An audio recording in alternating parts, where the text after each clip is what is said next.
కొల్లేరు గురించి ఎంత బాధపడుతున్నారో నాకు చాలా వరకు తెలుసు. కానీ మీ అందరి బాధ తూకాలో పక్కేస్తే కామినేని శ్రీనివాస్ గారు పడిన బాధ మీ అందరికన్నా ఎక్కువ అని నేను చెప్పగలను.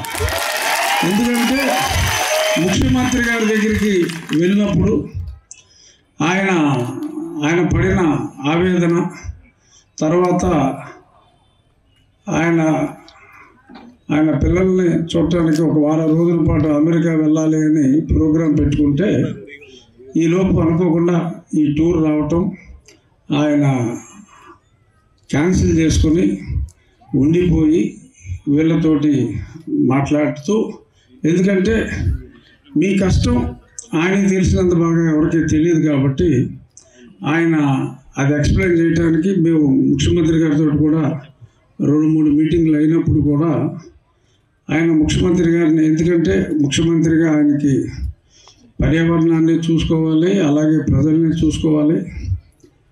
ఆయన్ని మరి మనందరికీ తెలుసు, చంద్రబాబు నాయుడు గారు చాలా స్ట్రిక్ట్ మనిషి. అటువంటి మనిషిని కూడా ఆయన పూర్తిగా మీ వైపే మొగ్గేలాగా చంద్రబాబు నాయుడు గారిని ఆయన ఒప్పించడం జరిగింది.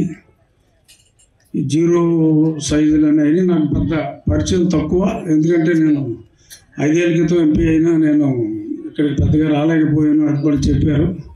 సో అంచేత నాకున్న అవగాహన తక్కువ.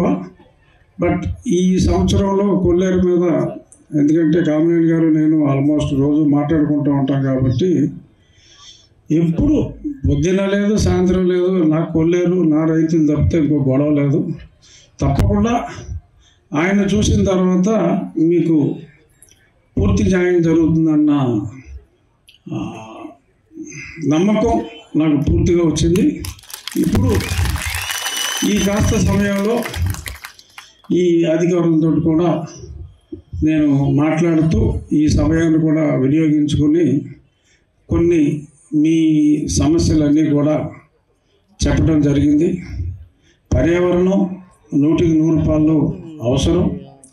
కోర్టులు ఒకవైపే చూస్తాయని మనం అనుకోవద్దు. మరి గతంలో ఎలా ఉన్నప్పటికీ కూడా మొన్న సుప్రీంకోర్టు చాలా సంవత్సరాల తర్వాత, మరి దశాబ్దంన్నర తర్వాత పర్యావరణంతో పాటు ప్రజల రక్షణ, అంటే ఎన్నాళ్ళో ఆధారపడి ఉన్నారు, ప్రజల బాగోగులను కూడా చూసుకుంటూ మనం నిర్ణయం తీసుకోవాలి అని చెప్పి మరి చీఫ్ జస్టిస్ గారు మాట్లాడటం అనేది మరి చాలా గొప్ప పరిణామంగా మనం చెప్పుకోవాలి. మరి సుప్రీంకోర్టుకి రిప్రజెంట్ చేయడానికి మరి న్యాయవాదుల్ని మరి నియమించుకోవాలి. ఆ న్యాయవాదుల నియామకం దగ్గర నుంచి కూడా అహర్నిశలో మరి మీ ఎమ్మెల్యే గారు చాలా కష్టపడ్డారు.